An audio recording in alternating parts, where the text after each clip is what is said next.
Hello guys, good morning GTA Car. So, meron tayong bago acquire na manual transmission Ford EcoSport.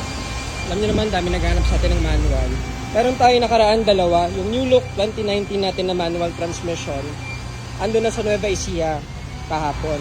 Tapos nung last week naman, 2017 na EcoSport, same dito yung itsura, nasa Bicol na guys.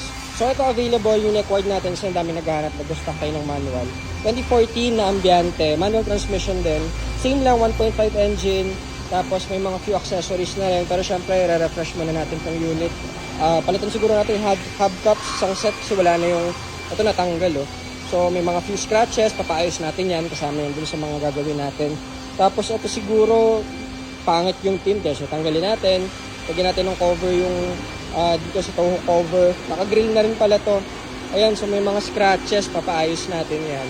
And first owner pala to guys. So everything syempre maayos. 80,000 lang yung tinakbo. Konting konting himas, mga ganon sa loob, detailing.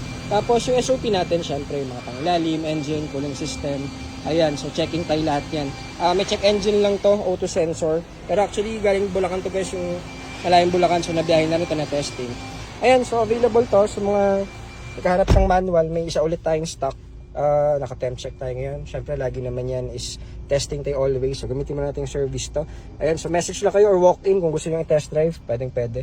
Ayun muna. So, GTA Cars, good morning. Salamat.